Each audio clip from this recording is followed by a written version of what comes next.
സർവത്ര ഗോവിന്ദനാമസങ്കീർത്തനം ഗോവിന്ദ ഗോവിന്ദ.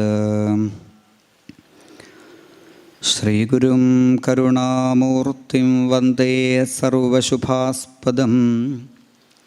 യേന ജ്ഞാനപ്രകാശേന ദർശിതം ഭഗവൽപദം. ശ്രീമദ് ഗുരുചരണാരവിന്ദാഭ്യാം നമഃ. വാഗീശാദ്യാസു മനസഃ സർവാർത്ഥാനാമുപക്രമേ യം നത്വാ കൃതകൃത്യാസ്യു തം നമാമി ഗജാനനം. മഹാഗണപതയേ ശരണം. മൂലാംഭോരുഖമധ്യകോണവിലസൽ ബന്ധൂകരാഗോജ്വലം ജ്വാലാജാലജിതേന്ദുകാന്തിലഹരിം ആനന്ദസന്തായിനിം. ഹേലാലാളിതനാലകുന്തലധരാം നീലോത്തരീയാം ശുകാം കൊല്ലൂരദ്രിനിവാസിനിം ഭഗവതിം ധ്യായാമി മൂകാംബികാം. പിഞ്ചാവതം സമതസീകുസുമാവഭാസം പീതാംബരം ഭുവനമോഹനമന്ദഹാസം ശംഖാരിപങ്കജഗദാധരം ആത്മസൗഖ്യസന്ദായകം ഗുരുപുരേശ്വരമാശ്രയാമി. സർവത്ര ഗോവിന്ദനാമസങ്കീർത്തനം ഗോവിന്ദ ഗോവിന്ദ. സത്യം പരം ധീമഹി എന്ന് ആരംഭിച്ച്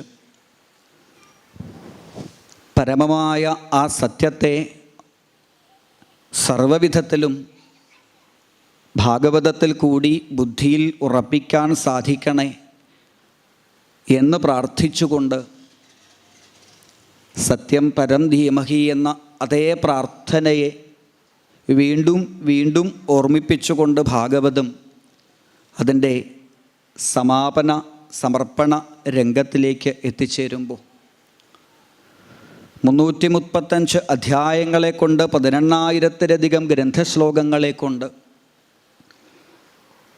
12 സ്കന്ധങ്ങളിലായി വേദവ്യാസ മഹർഷി യാതൊരു ഭാഗവത ധർമ്മത്തെ നമ്മളിലേക്ക് എത്തിക്കാൻ ശ്രമിച്ചുവോ ആ ഭാഗവത സാരത്തെ സാക്ഷാൽ ശ്രീകൃഷ്ണ പരമാത്മാവിൽ നിന്ന് ഉദ്ധവൻ വഴി ഭൃംഗവൽ വേദസാരം, ഒരു പൂവിനകത്ത് നിന്ന് അതിനകത്തുള്ള മധുരമുള്ള തേനിനെ വേർതിരിച്ചെടുക്കാൻ വണ്ടുകൾക്ക് സാമർഥ്യമുണ്ട് അല്ലേ?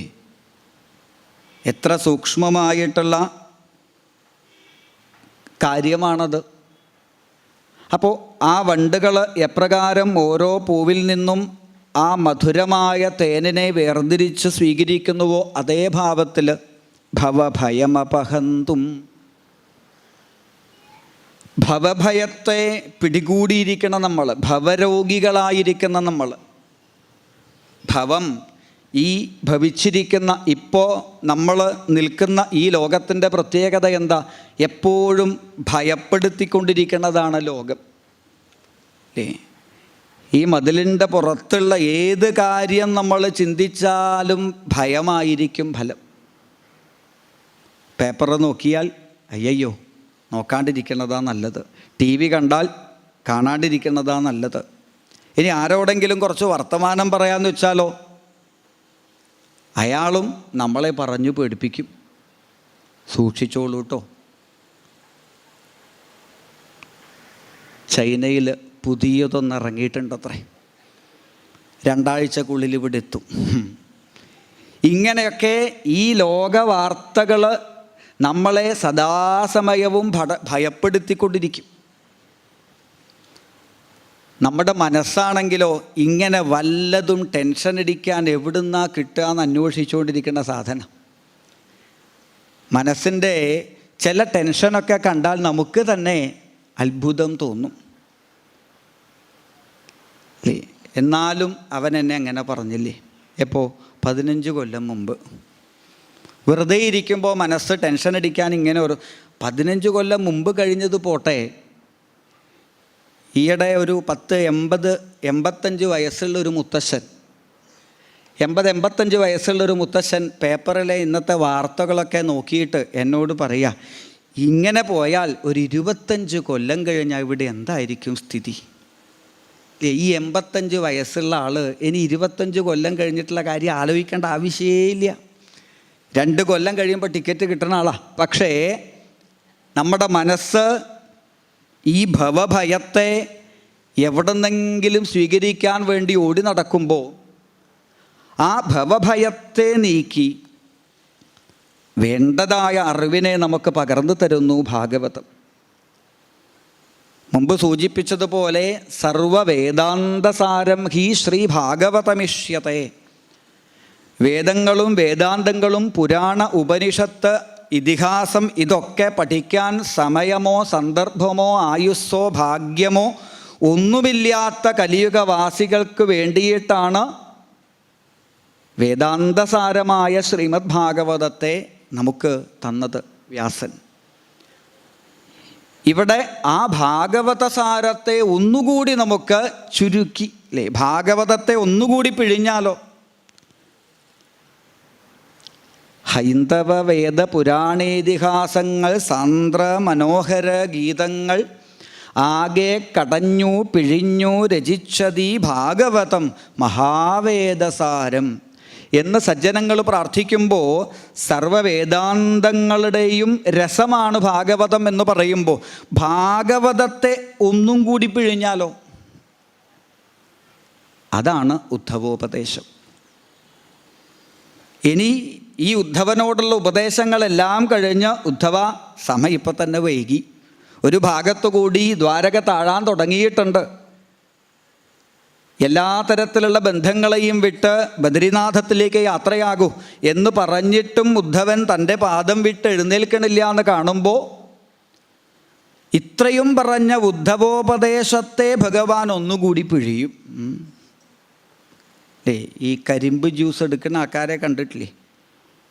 ഒന്ന് ആദ്യം എടുത്തു, പിന്നെ അതിനെ ഒന്നുകൂടി പിഴിഞ്ഞ് ആദ്യം കയറ്റി, പിന്നെ അതിൻ്റെ ഇടയിലൊരു നാരങ്ങ ഇഞ്ചിയൊക്കെ വെച്ചിട്ട് ഒന്നുകൂടി കയറ്റി അതിൻ്റെ പരമാവധി ജ്യൂസ് എടുക്കണില്ലേ? ഇതുപോലെ വേദങ്ങളുടെ മുഴുവൻ സാരമായി ഭാഗവതം, ഭാഗവതത്തെ മുഴുവൻ ഒന്ന് പിഴിഞ്ഞപ്പോൾ ഉദ്ധവോപദേശം പോരാ. ആ ഉദ്ധവനുള്ള ഭഗവാന്റെ ഉപദേശം മുഴുവൻ കേട്ടിട്ടും പറ്റണില്ലല്ലോ ഭഗവാനെ. എൻ്റെ മുൻപിൽ പുഞ്ചിരിച്ചുകൊണ്ട് എന്നെ നോക്കി താമരക്കണ്ണുകളെ കൊണ്ട് കടാക്ഷിച്ച് അങ്ങയിൽ നിന്ന് വരുന്നതായ ആ അമൃതവാണികളെ കേട്ടുകൊണ്ടിരിക്കുന്ന എനിക്ക് അങ്ങയെ വിട്ട് താപത്രയങ്ങളുടെ പ്രാരബ്ധങ്ങളുടെ ചൂടിലേക്ക് ഇറങ്ങിപ്പോവാൻ പറ്റുന്നില്ലല്ലോ, പിരിഞ്ഞു പോവാൻ സാധിക്കണില്ലല്ലോ ഭഗവാനെ എന്ന് പറഞ്ഞപ്പോൾ ഇതുവരെ ഉപദേശിച്ച ഉദ്ധവോപദേശത്തെ ഒന്നുകൂടി അവിടെ പിഴിഞ്ഞു. കുര്യാൽ സർവാണി കർമാണി മദർത്ഥം ശനകൈ സ്മരൻ മയ്യർപ്പിത മനശ്ചിത്തോ മൽധർമാത്മമനോരതി. ഉദ്ധവ പറയുമ്പോൾ ഞാൻ വളരെ വളരെ വിസ്തരിച്ചു പല യോഗ പദ്ധതികളായിട്ടൊക്കെ ഉപദേശിച്ചു എന്നേ ഉള്ളൂ. ചുരുക്കി പറയാം, ചെയ്യുന്ന ഏതൊരു കർമ്മവും അത് എന്നിലേക്കുള്ള സമർപ്പണമായി ചെയ്യാൻ അങ്ങേക്ക് സാധിക്കട്ടെ. അങ്ങനെ ചെയ്യുന്ന കർമ്മങ്ങൾ എന്നിലേക്ക് സമർപ്പിക്കാൻ പറ്റുന്ന ഒരു ജന്മമാണ് മനുഷ്യജന്മം. വേറെ ആർക്ക് പറ്റും? ഒരു പൂച്ച എത്ര ദിവസമായി ഇതിൽ കൂടിയിട്ട് ഓടിക്കളിക്കുന്നു. ആ പൂച്ചയ്ക്കിപ്പോൾ നമ്മളെപ്പോലെ ചെയ്യുന്നത് നാരായണന് സമർപ്പിക്കണമെന്ന് ആഗ്രഹമുണ്ടോയെന്ന് നമുക്കറിയില്ല. സാധിക്കില്ല. എന്നാൽ നമുക്കതല്ല, ചെയ്യുന്ന കർമ്മങ്ങൾ ഭഗവാനിലേക്ക് സമർപ്പണമായിട്ട് തീരട്ടെ. അങ്ങനെ ഭഗവാനിലേക്ക് ചെയ്യുന്ന കർമ്മങ്ങൾ സമർപ്പണമാവാനെങ്കിൽ എന്തു വേണമെന്നറിയോ? ചെയ്യാൻ പറ്റുന്നത് ഭഗവാന്റെ കടാക്ഷം കൊണ്ടാണ് എന്ന് ചിന്തിച്ചാൽ മതി അല്ലേ? ഇച്ഛാശക്തി, ജ്ഞാനശക്തി, ക്രിയാശക്തിയായിട്ട് നമ്മളുടെ ഈ ശരീരത്തിൽ ഒരു സ്പന്ദനം നടക്കുന്നുണ്ടെങ്കിൽ, നമ്മുടെ ഈ ശരീരം കൊണ്ട് എന്തെങ്കിലും ഒരു പ്രവൃത്തി ചെയ്യാൻ നമുക്ക് സാധിക്കുന്നുണ്ടെങ്കിൽ ഇതിന് പിന്നിൽ ഇന്നലെ നമ്മൾ സന്താനഗോപാല ചരിതത്തിൽ കേട്ടതുപോലെ എൽ കിഞ്ചിൽ പൗരുഷം പുംസാം, ആ കൃഷ്ണ കടാക്ഷം ഒന്നു മാത്രമാണ് എന്ന് ചിന്തിക്കുമ്പോൾ എൻ്റെ ഈ നാവ് കൊണ്ട് ഇത്രകാലം ഞാൻ സംസാരിച്ചത് ഭഗവാന്റെ കടാക്ഷം കൊണ്ടാണോ എന്ന് തിരിച്ചറിഞ്ഞാൽ ആ നാവ് കൊണ്ട് ഒരു നാമം ജപിക്കാണ്ടിരിക്കാൻ പറ്റുമോ? പിന്നെ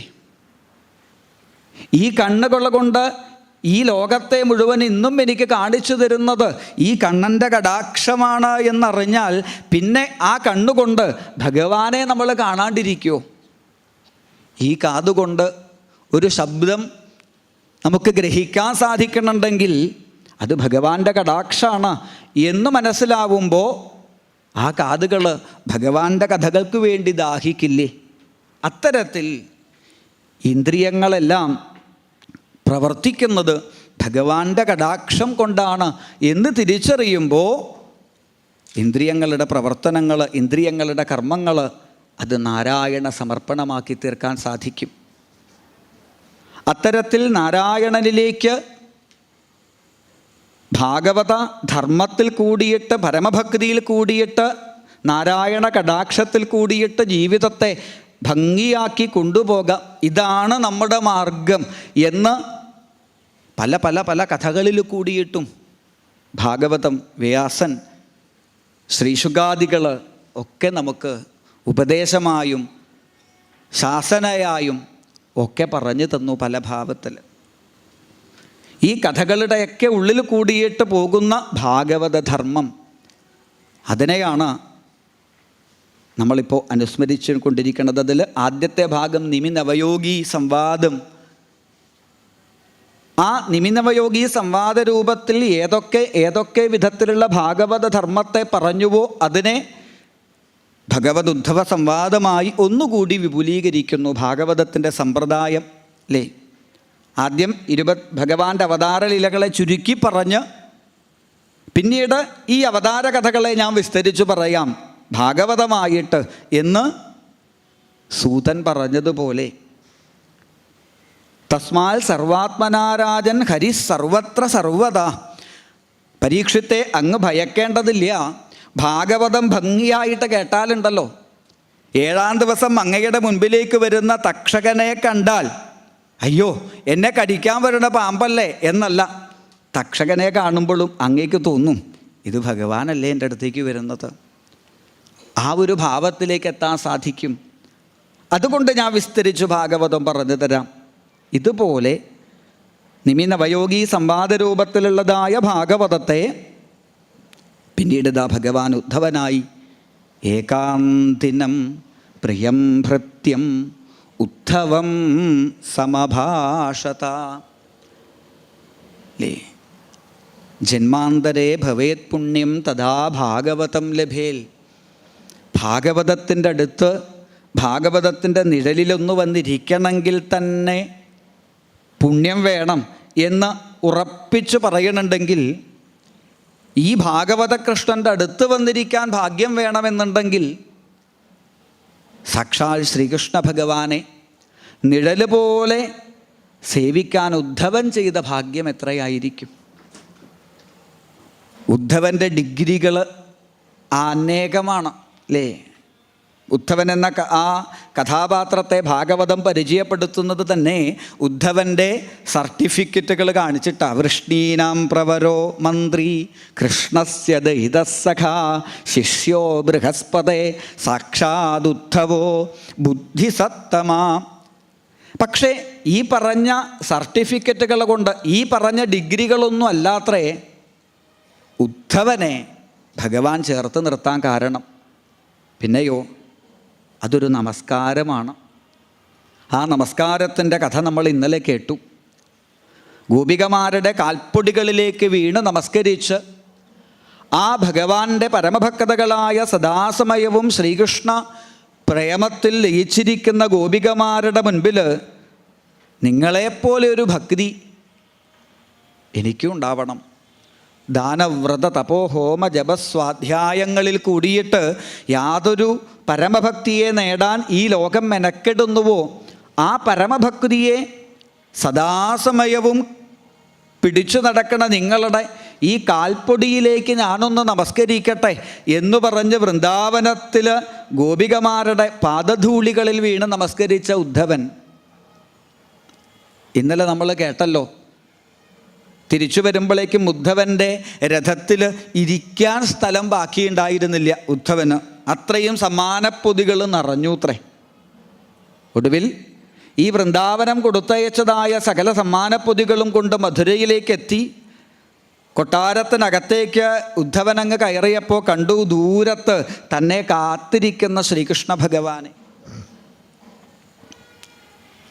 നിറഞ്ഞൊഴുകിയ കണ്ണുകളോടുകൂടി ഉദ്ധവൻ്റെ വരവ് കണ്ടപ്പോൾ തന്നെ ഭഗവാന്റെ ഉള്ളിൽ സന്തോഷമായി. എന്തായാലും പരീക്ഷ ജയിച്ചിട്ടുള്ള വരവായത്. ഉദ്ധവ, എന്തു പറയുന്നു എൻ്റെ വൃന്ദാവനവാസികൾ, എന്തു പറയുന്നു എൻ്റെ ഗോപീഗോപന്മാർ? അവരെന്തെങ്കിലും ഉദ്ധവന് കൊടുത്തയക്കാണ്ടിരിക്കില്ലല്ലോ, അവരെനിക്കായിട്ട് എന്തെങ്കിലും തരാണ്ടിരിക്കില്ലല്ലോ. എന്താ ആ വൃന്ദാവനം എനിക്കായി തന്നയച്ചത് എന്ന് ചോദിച്ചപ്പോൾ കൃഷ്ണായ പ്രണിപത്യാഹ, ഉദ്ധവൻ ഓടി വന്ന ഭഗവാന്റെ പാദത്തിലേക്കൊരു നമസ്കാരം.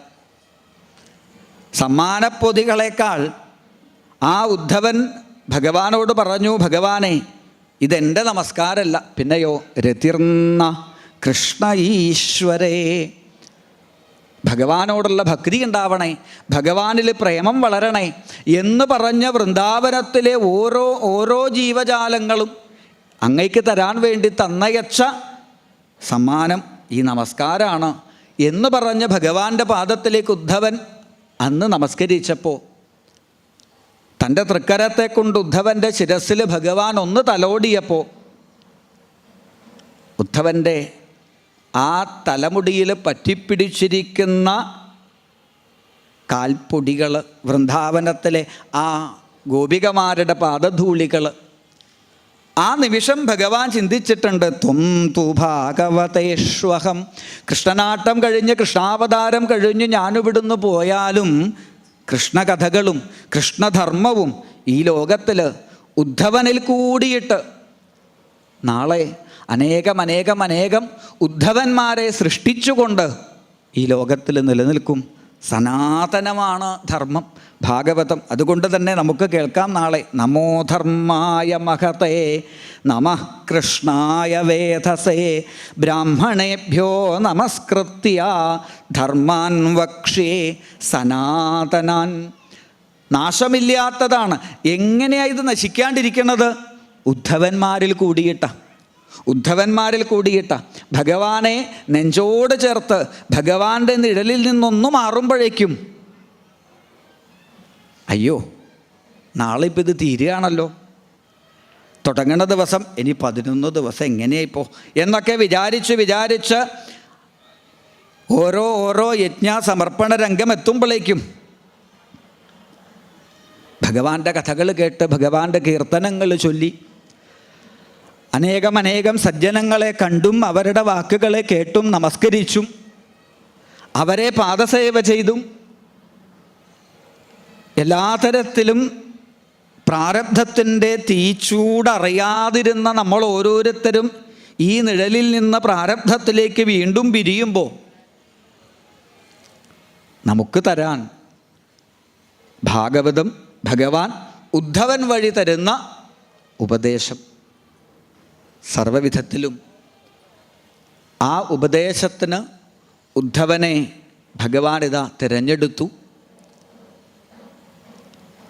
24 ഗുരുനാഥന്മാരിൽ കൂടി ഒരു യോഗീശ്വരൻ്റെ ലക്ഷണത്തെ അല്ലെങ്കിൽ പരമഭക്തൻ്റെ ഭാവത്തെ ഉദ്ധവനായിട്ട് ഉപദേശിച്ചു കൊടുത്ത് അത്തരത്തിലുള്ളതായ മുക്തന്മാരുടെ അവസ്ഥ എന്തായിരിക്കും, മുക്തനും ബദ്ധനും തമ്മിലുള്ളതായ വ്യത്യാസം എന്തായിരിക്കും എന്ന ഉദ്ധവൻ്റെ ചോദ്യത്തിന് വളരെ ചുരുക്കി ദേഹസ്ഥോപി ന ദേഹസ്ഥ അദേഹസ്ഥോപി ദേഹസ്ഥ. മുക്തന്മാരുടെ അവസ്ഥ എന്താ വെച്ചാൽ ശരീരത്തിലിരിക്കുന്നവരാണെങ്കിലും ശരീരബന്ധമില്ലാതെ സഞ്ചരിക്കുന്നവരായിരിക്കും. ഇപ്പോൾ കഴിഞ്ഞ പ്രഭാഷണത്തിൽ സൂചിപ്പിച്ചതുപോലെ ഒരു പക്ഷേ വസ്ത്രം ഉണ്ടായിന്ന് വരില്ല. പുറമേ നടക്കുന്ന ലോകം, പുറമേയുള്ള ലോകം നമ്മളെ എങ്ങനെ കാണും എന്നുള്ള അഭിമാനമൊന്നും ഉണ്ടായിന്ന് വരില്ല. അതുകൊണ്ട് തന്നെ അവരെ ചിലപ്പോൾ ലോകം പരിഹസിച്ചു എന്ന് വരാം. പക്ഷേ ആ പരിഹാസവും അവരെ ഒരിക്കലും ബാധിക്കില്ല. അത്തരത്തിലുള്ള മുക്തന്മാർ. എന്നാൽ ബദ്ധന്മാരുടെ കഥയോ? അദേഹസ്ഥോപി ദേഹസ്ഥ. യഥാർത്ഥത്തിൽ ശരീരവുമായിട്ട് യാതൊരു ബന്ധവുമില്ലാത്തവരാണ്. എന്നാലും ഈ ശരീരത്തിനകത്തുള്ളതായ ബന്ധങ്ങളുടെ നൂലാമാലകളിൽ കെട്ടുപിണഞ്ഞു കിടക്കുന്നവരാണ് ബദ്ധന്മാർ. അവർക്ക് പിന്നിൽ പറയാൻ കുറേ ബന്ധങ്ങളുടെ അഡ്രസ്സ്, ദേശം, കാലം തുടങ്ങിയിട്ട് പലതരത്തിലുള്ള ഡിഗ്രികൾ, ബന്ധങ്ങൾ അവർക്ക് പറയാനുണ്ടാവും. എന്തെങ്കിലും ഒരു വസ്തുവിനോട് ബന്ധം അത് സ്ഥാപിക്കാനും ഇവർ സാമർഥ്യക്കാരായിരിക്കും.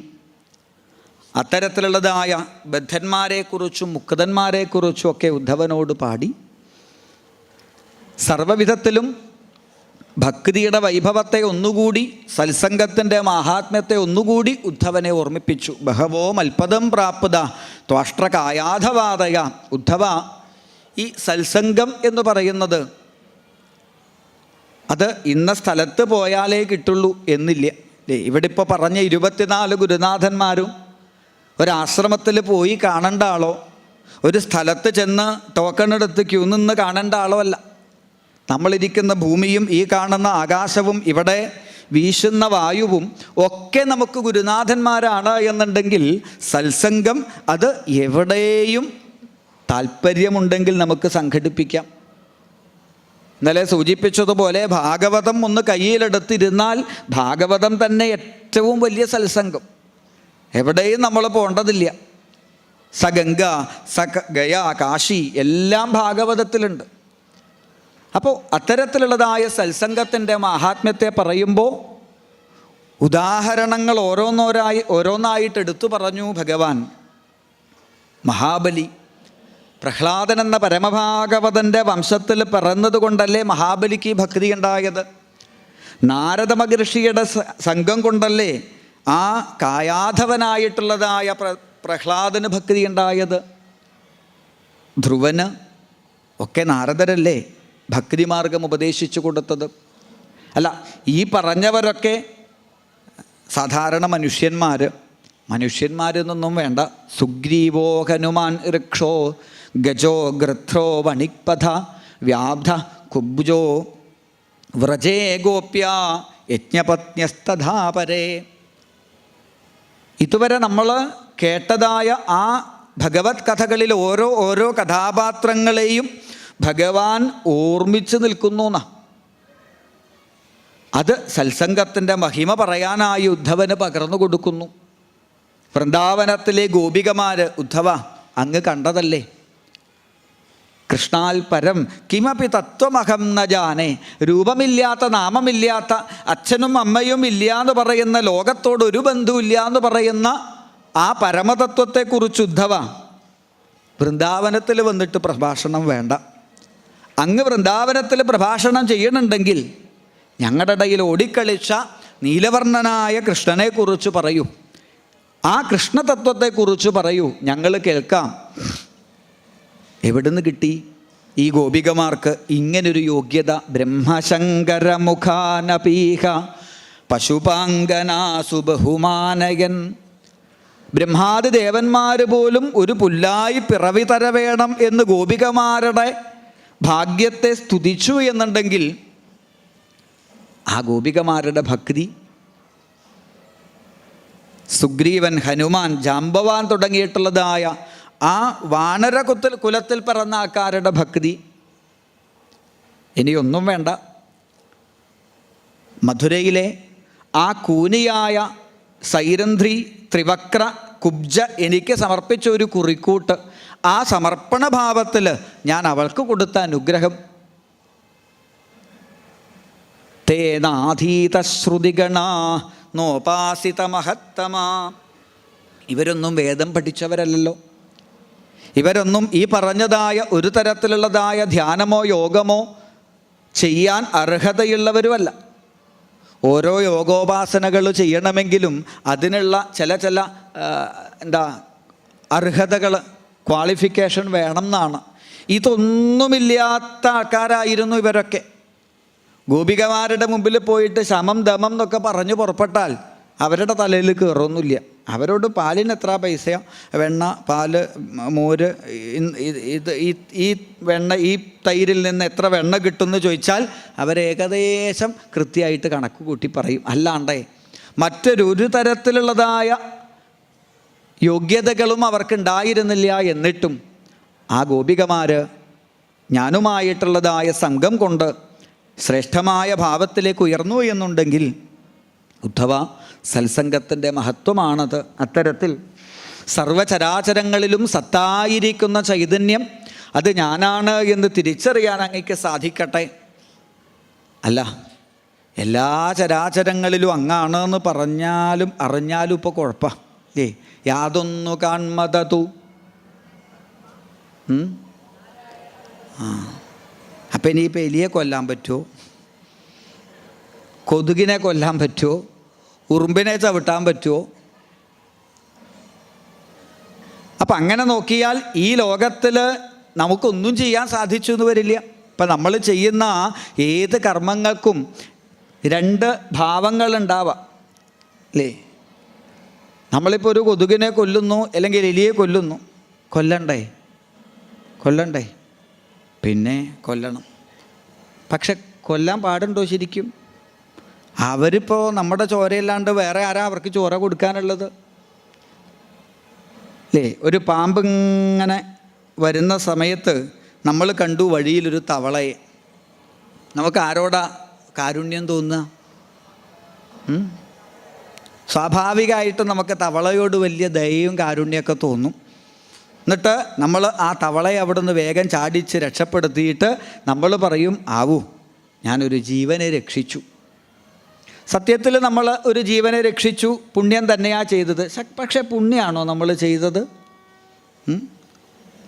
പാവം ആ പാമ്പ് എത്രയോ സമയം അന്വേഷിച്ചിട്ട് കണ്ടുപിടിച്ച് മുമ്പിൽ കിട്ടിയ ഡിന്നറാണ് നമ്മളില്ലാണ്ടാക്കിയത്.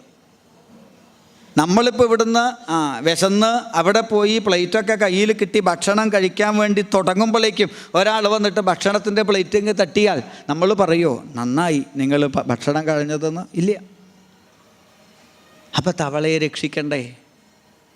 രക്ഷിക്കണം. അപ്പം പാപമാവില്ലേ? പാപമാവും. അപ്പം പുണ്യം എങ്ങനെ ചെയ്യുക? അപ്പം സംശയമില്ലേ നിങ്ങൾക്ക്? ഈ സംശയം പണ്ട് സനകാദി യോഗീശ്വരന്മാർക്കും ഉണ്ടായിരുന്ന പുണ്യപാപങ്ങളും സത്യവും മിഥ്യയും ധർമ്മ അധർമ്മങ്ങളും പാലും വെള്ളവും പോലെ കലർന്നിരിക്കുന്നതായ ഈ പ്രപഞ്ചത്തിൽ നിന്ന് പരമസത്യത്തെ, ധർമ്മത്തെ വേർതിരിച്ചറിയാൻ എന്താ മാർഗം എന്ന് ബ്രഹ്മാവിനോട് ചോദിച്ചപ്പോൾ 4 തലയുള്ള ബ്രഹ്മാവിന് പോലും ഉത്തരം കിട്ടിയില്ല. അപ്പോൾ പിന്നെ ഈ ഭാഗമൊക്കെ ഒരു തലയുള്ള നമ്മൾ പറയാനും ചിന്തിക്കാനും പുറപ്പെട്ടാൽ എത്ര മനസ്സിലാക്കാൻ പറ്റും എന്നറിയില്ല. എങ്കിലും ബ്രഹ്മാവിന് പോലും അതിന് മറുപടി പറയാൻ പറ്റാത്ത സമയത്താണത്രേ പരമഹംസമായിട്ട് ഭഗവാൻ ഇവിടെ അവതാരം ചെയ്യുന്നത്. പാലും വെള്ളവും കലർത്തി കൊടുത്താൽ അതിൽ നിന്ന് പാലിനെ വേർതിരിച്ച് കഴിക്കാനുള്ള കഴിവുണ്ടത്രേ മാനസ സരസിലെ ഹംസപക്ഷികൾക്ക്. അത്തരത്തിൽ ഹംസസ്വരൂപിയായി വന്നതായ ആ ഭഗവാനോട് ചോദിക്കുന്നു സനകാദികൾ, കോ ഭവാൻ, ആരാണങ്ങ്? ഈ ചോദ്യത്തെയാണ് പിന്നീട് ഭഗവാൻ മറുപടിയായിട്ട് ഉത്തരമായിട്ട് തന്നെ പറയണത്. നിങ്ങൾ ഈ ചോദിച്ച ചോദ്യത്തിൽ എന്തർത്ഥമുള്ളത്? ഈ ശരീരത്തോടാണ് നിങ്ങൾ ചോദിച്ചതെന്നുണ്ടെങ്കിൽ ശരീരം അതുണ്ടായത് പഞ്ചഭൂതങ്ങളിൽ നിന്നാണ്. എൻ്റെ ശരീരം ഉണ്ടാക്കിയ അതേ സാധനം കൊണ്ട് തന്നെയാണ് നിങ്ങളുടെ ശരീരം ഉണ്ടാക്കിയത്. ഈ പ്രപഞ്ചത്തിലെ സർവ്വവസ്തുക്കളും അല്ല, ഈ പ്രപഞ്ചം തന്നെ ഉണ്ടാക്കിയിരിക്കുന്നത് ഈ പഞ്ചഭൂതങ്ങളിൽ നിന്നാണെങ്കിൽ ആരാണ് എന്ന ചോദ്യത്തിന് പ്രത്യേകിച്ചൊരു ഉത്തരം പറയാനൊന്നുമില്ല. ഭൂമി, വായു, ആകാശം, അഗ്നി, ജലം തുടങ്ങിയിട്ട് ഈ പഞ്ചഭൂതങ്ങളുടെ പേരാ പറയേണ്ടത്. ഇനി അതല്ല ഞാൻ ചോദിച്ചതേ, ഈ ശരീരത്തോടല്ല.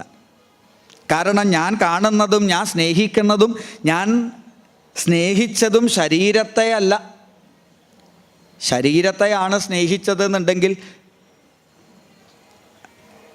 മരിച്ചാൽ നമ്മൾ കരയേണ്ട ആവശ്യമൊന്നുമില്ല. കാരണം എന്താ? ശരീരം ഇവിടെ തന്നെ ബാക്കിയുണ്ടല്ലോ. പിന്നെ എന്തിനാ കരയുന്നത്?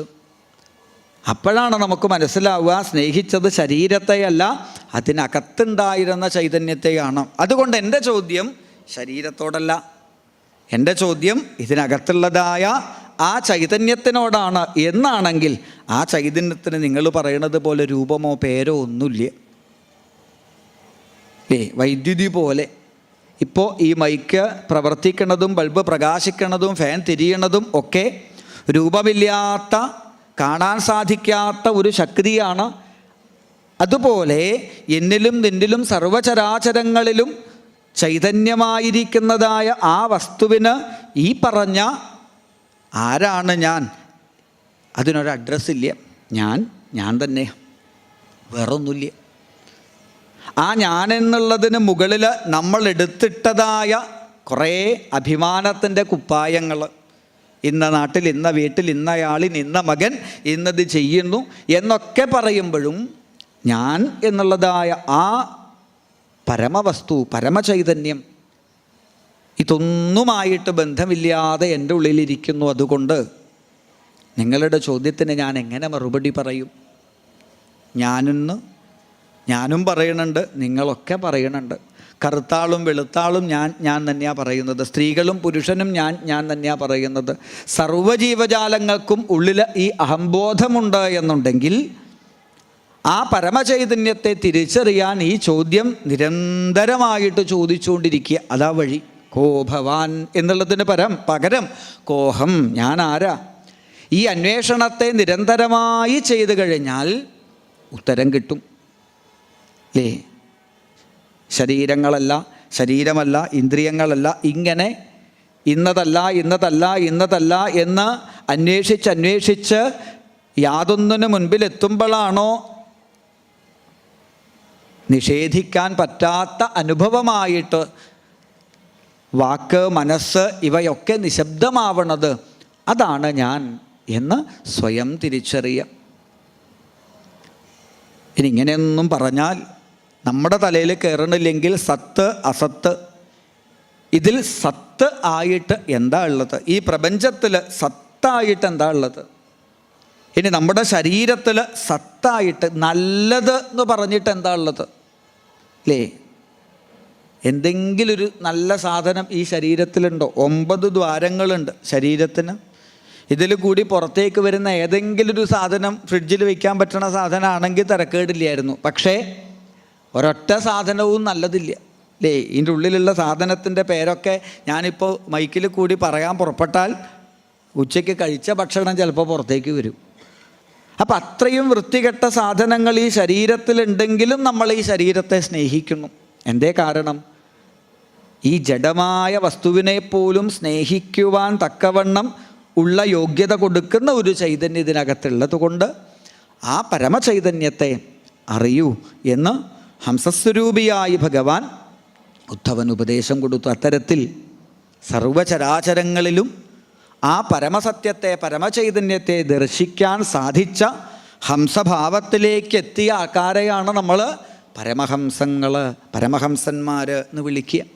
അങ്ങനെ ഒരു ഭാഗവതോത്തമൻ്റെ പുണ്യഭൂമിയിലാണ് നമ്മളും ഇപ്പോൾ ഇരിക്കണത്. ദുർഗാണിതേ പദയുഗാലയ ഹംസസംഘ. അല്ലേ? ഭഗവാന്റെ ശ്രീപാദപത്മങ്ങളെ ഒരു കൂടാക്കിയിട്ട് ആ ഭഗവാന്റെ പാദമാകുന്ന കൂട്ടിനകത്ത് കഴിയുന്ന ഹംസങ്ങൾ, അവരുമായിട്ടുള്ള സംഘം അതുണ്ടായാൽ മതി നമുക്ക് ഈ പരമഭക്തിയെ നേടാനായിട്ട് സാധിക്കും എന്ന് വർണ്ണിച്ച് ഭഗവാനെ ധ്യാനിക്കാനുള്ളതായ ധ്യാനയോഗ വിധികൾ, കർമ്മയോഗ വിധികൾ, ഭക്തിയോഗം, ഈ 3 യോഗങ്ങളെ, അതിനുള്ള യോഗ്യതകളെയൊക്കെ ഭഗവാൻ ഭംഗിയായിട്ട് പറഞ്ഞു. സർവചരാചരങ്ങളിലും ഈശ്വരനെ കാണാൻ സാധിക്കുന്നവരാണെങ്കിൽ, വിശ്വം മുഴുവൻ നിറഞ്ഞു നിൽക്കുന്നവനാണ് വിഷ്ണുവാണ്. അങ്ങനെ പ്രപഞ്ചം മുഴുവൻ നിറഞ്ഞു നിൽക്കുന്നവനാണ് ഭഗവാൻ എന്നുണ്ടെങ്കിൽ വിഗ്രഹത്തിൽ മാത്രമല്ലല്ലോ, എല്ലാവരുടെ ഉള്ളിലുണ്ടാവില്ലേ? അത്തരത്തിലുള്ളതായ ഭാവത്തിൽ ചിന്തിക്കുന്നവർക്ക് ധ്യാനയോഗം, ചെയ്യുന്ന കർമ്മങ്ങൾ അത് ചെയ്യാൻ സാധിക്കുന്നത് ഭഗവാന്റെ കടാക്ഷം കൊണ്ടാണ് എന്ന് ചിന്തിച്ച് ചെയ്യുന്നത് ഭഗവാന് സന്തോഷമാവാൻ വേണ്ടി ചെയ്താൽ കർമ്മയോഗം. ഭഗവാന്റെ കീർത്തനങ്ങളും കഥകളും കേട്ട് ഭഗവാന്റെ തിരുനാമങ്ങളെ ജപിച്ച് ആ ഭക്തിയിൽ ഹൃദയത്തെ ശുദ്ധീകരിക്കാൻ സാധിച്ചാൽ അത് ഭക്തിയോഗം. ആ യോഗ പദ്ധതികളിൽ ഭക്തിയോഗത്തിൻ്റെ മഹത്വം ഒരല്പം അധികം വിസ്തരിച്ചു ഭഗവാൻ.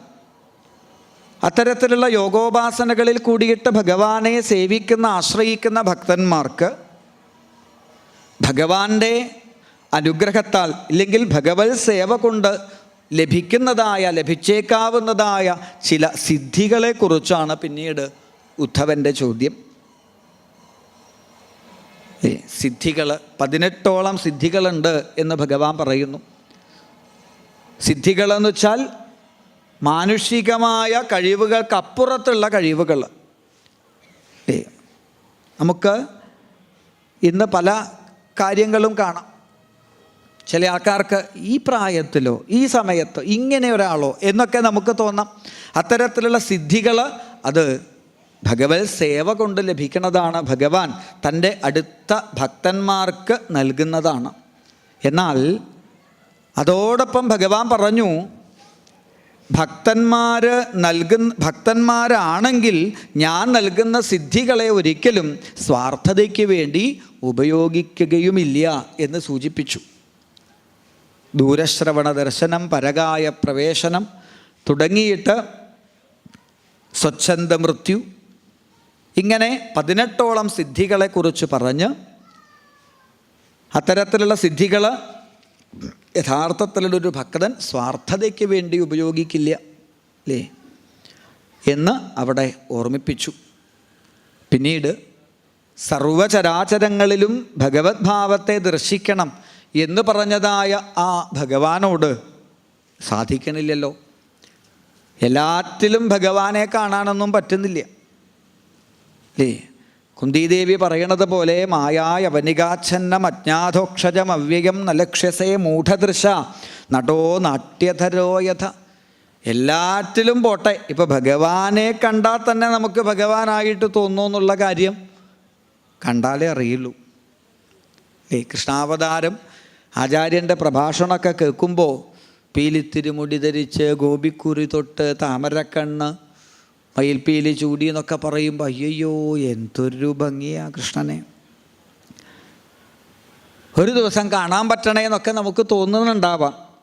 ഞാൻ ചോദിക്കട്ടെ, നമ്മളൊരു ദിവസം രാത്രിയിൽ ഒറ്റയ്ക്ക് എവിടേക്കോ നടന്നു പോകുമ്പോൾ പെട്ടെന്ന് മുമ്പിൽ ഇങ്ങനെ മയിൽപ്പീലിയും പീതാംബരൊക്കെ ധരിച്ച് ഭഗവാൻ വന്നാൽ എന്താ ഉണ്ടാവുക?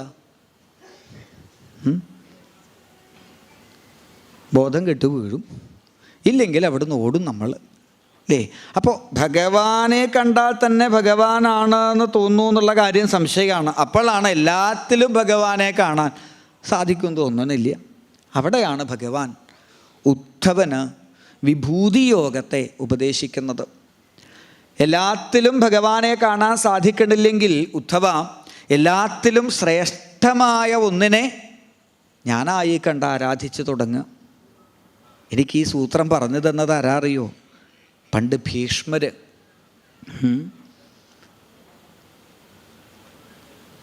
ജ്ഞാത്വാ ജ്ഞാതിവധം ഗർഹ്യം അധർമ്മം രാജ്യഹേതുകം തതോ നിവൃത്തോ ഹന്താഹം ഹതോയമിതി ലൗകിക.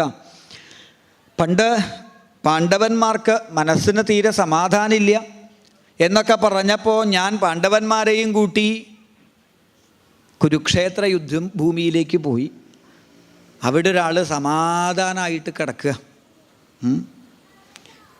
അല്ലേ. ഇവിടെ ഇപ്പോൾ AC ഇട്ട്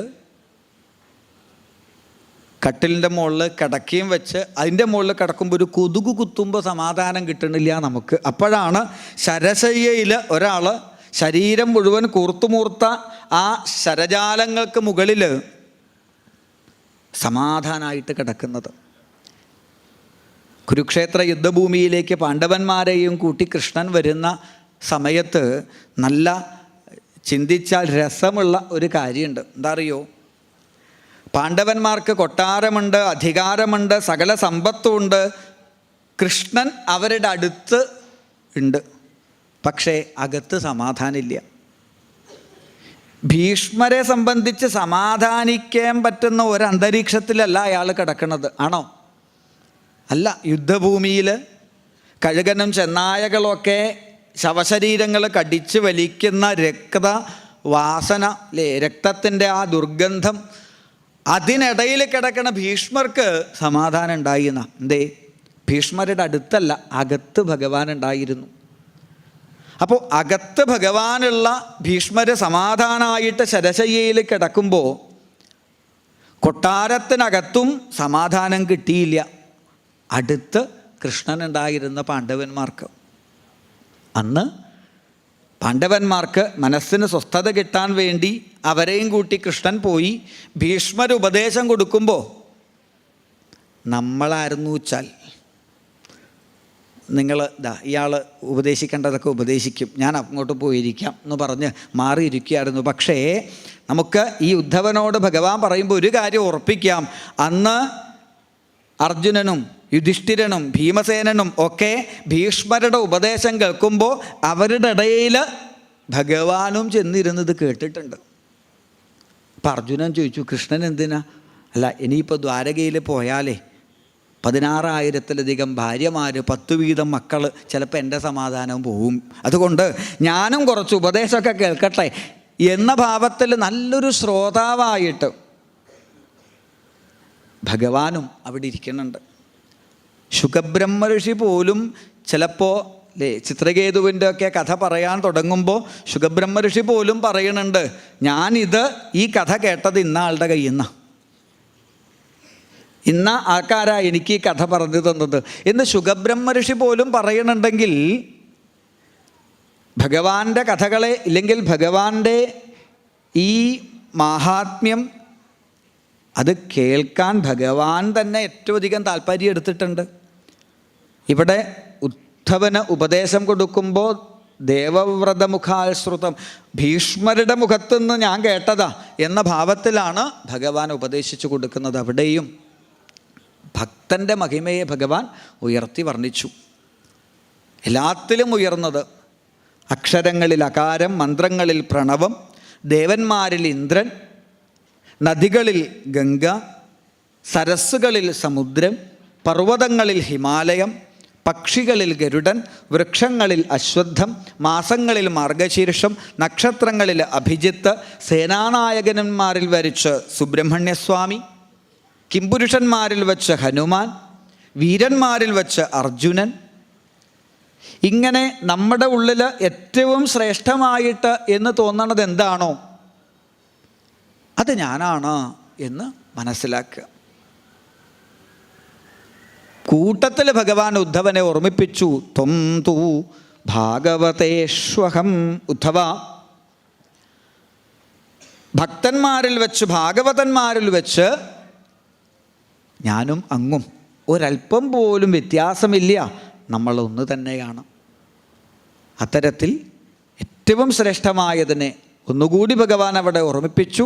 നമ്മുടെ ഉള്ളിലും നമ്മുടെ ഈ ശരീരത്തിലും എന്തെങ്കിലും ശ്രേഷ്ഠതയുണ്ടെങ്കിൽ, എന്തെങ്കിലും ഒരു കഴിവുണ്ടെങ്കിൽ അത് ഭഗവാന്റെ വിഭൂതിയായിട്ട്, ഭഗവാന്റെ അനുഗ്രഹമായിട്ട് കാണാൻ സാധിക്കണം എന്ന് അവിടെ ഓർമ്മിപ്പിച്ചു. പിന്നീട് വർണ്ണാശ്രമങ്ങളെക്കുറിച്ച് വർണ്ണിക്കുമ്പോൾ ബ്രഹ്മചര്യം, വിദ്യാഭ്യാസത്തിനുള്ളതായ കാലഘട്ടമാണ് ബ്രഹ്മചര്യം. തനിക്ക് ചേർന്നതായ അറിവ് പകർന്നു തരാൻ കഴിവുള്ളതായ യോഗ്യതയുള്ളതായ ഗുരുനാഥനിൽ നിന്നും ഒരു നല്ല വിദ്യാർത്ഥി വിദ്യയെ അഭ്യസിക്കണം. ഗുരുനാഥനെ ഈശ്വരഭാവത്തിൽ കണ്ട് പൂജിക്കണം. ഗുരുത്വം എന്നുള്ളത് ഏറ്റവും വലിയ ഗുണമായിട്ട് ഭാഗവതം പറയുന്നു. ഭഗവാൻ തന്നെ നമ്മളെ ഓർമ്മിപ്പിച്ചിട്ടുണ്ട്, ഗുരോരനുഗ്രഹേണൈവ പുമാൻ പൂർണ്ണപ്രശാന്തയെ. ഒരു കല്യാണവും കഴിച്ച് പ്രാരബ്ധവും വേവലാതിയൊക്കെ പിടികൂടിയതായ ആ സുദാമാവ് തൻ്റെ മുമ്പിലേക്ക് വരുമ്പോൾ സുദാമാവിന് അത്ഭുതമായിരുന്നു. കാരണം 16,000-ലധികം കല്യാണം കഴിച്ച കൃഷ്ണൻ എങ്ങനെ ചിരിക്കാൻ പറ്റണത്? ഈ കൃഷ്ണൻ്റെ ജീവിതവും നമ്മുടെ ജീവിതവും ഒന്ന് നോക്കിയാൽ ശരിക്കും കൃഷ്ണനേക്കാൾ ചിരിക്കേണ്ടവർ നമ്മളാണ്. കാരണം കൃഷ്ണൻ അനുഭവിച്ച അത്രയൊന്നും ടെൻഷൻ നമുക്കില്ല. ഭഗവാന്റെ ജീവിത കഥ നമുക്കറിയാലോ. ജനിച്ചതേ നല്ലൊരു ഹോസ്പിറ്റലിലൊന്നുമല്ല, കാരാഗൃഹത്തിലാണ് ജനിച്ചത്. ജനിച്ച് അന്നേക്കന്ന് സ്വന്തം അച്ഛനമ്മമാരെ പിരിയേണ്ടി വന്നിട്ടുണ്ട്. പോരാ, 6-ാം ദിവസം മുതൽ പൂതന തുടങ്ങിയിട്ടുള്ളതായ പലതരം മാരികൾ, ദുഃഖങ്ങൾ കൃഷ്ണനെ പിടികൂടാൻ വന്നിട്ടുണ്ട്. ഇനി ഇതൊന്നും പോരാ, നമുക്കൊക്കെ ഒരു കല്യാണം കഴിച്ചാൽ മതി. അയ്യോ, പ്രാരബ്ധത്തിന് പിന്നെ വേറെ എവിടെയും പോണ്ട. 16,000-ത്തിലധികം കല്യാണം, അതിലൊക്കെ 10 വീതം മക്കൾ. എന്നിട്ട് നിങ്ങൾ ആരെങ്കിലും കണ്ടുവോ ഇന്ന് വരെ കൃഷ്ണൻ നമ്മളെപ്പോലെ ഇങ്ങനെ മൂക്ക് പിഴിഞ്ഞുകൊണ്ടിരിക്കുന്ന ഒരു ചിത്രം? കൃഷ്ണൻ കരയുന്ന ഒരു ചിത്രം, കൃഷ്ണൻ കരയുന്ന ഒരു രംഗം നമ്മൾ കണ്ടിട്ടുണ്ടോ ഇതുവരെ? കരഞ്ഞിട്ടൊക്കെ ഉണ്ട്, പക്ഷേ ആ കരച്ചിലിൻ്റെ ഉള്ളിലും നമുക്കൊരു ചിരിയുണ്ട്, ഒരു സന്തോഷമുണ്ട്. കൽത്തുറുങ്കിന കത്തമ്മ കണി കണ്ട ദിനം മുതൽ കാട്ടാളനെയ്ത കണയാൽ കാൽത്താറുവിണ്ട ദിനം വരെ. വിഷം കൊടുത്തു കൊല്ലാൻ വന്നവളെ വിഷം കുടിച്ചു കൊന്ന് വിഷാസ്ത്രത്തെ അയച്ചതായ വേടന് പുഞ്ചിരിച്ചുകൊണ്ട് അനുഗ്രഹം കൊടുത്തതായ ആ ശ്രീകൃഷ്ണ ഭഗവാൻ കരഞ്ഞിട്ടില്ല, പ്രാരബ്ധങ്ങളിൽ തളർന്നിട്ടില്ല. നമ്മളായിരുന്നു കൃഷ്ണൻ്റെ സ്ഥാനത്ത് നിന്നുണ്ടെങ്കിൽ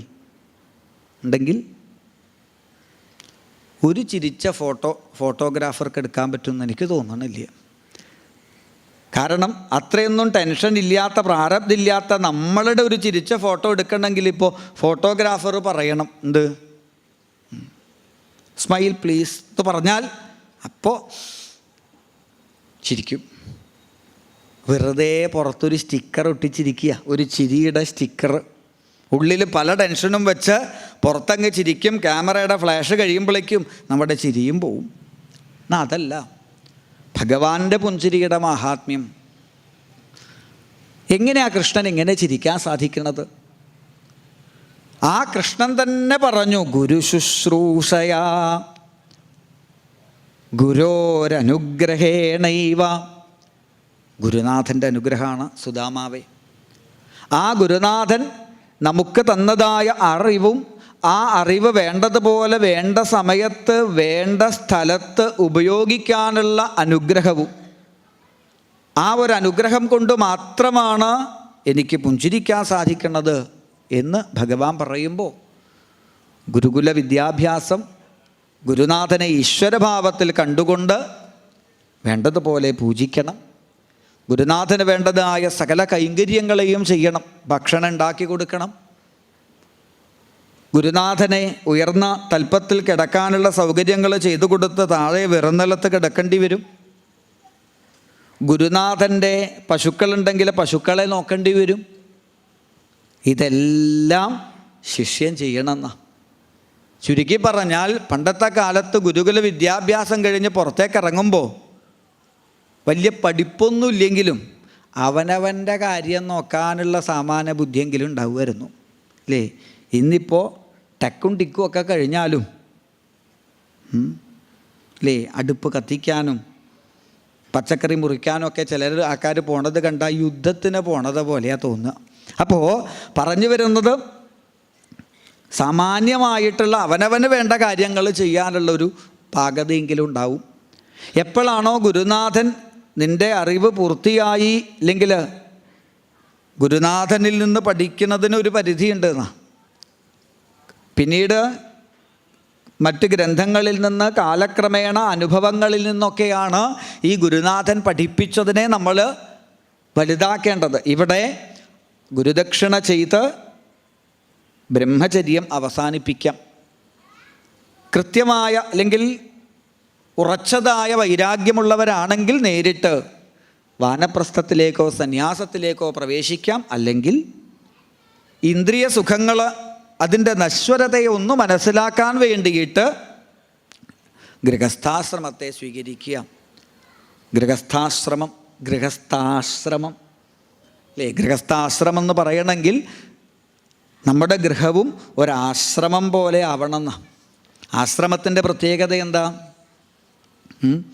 ആശ്രമത്തിൽ എപ്പോഴും ശാന്തമായിരിക്കും അന്തരീക്ഷം, അല്ലേ?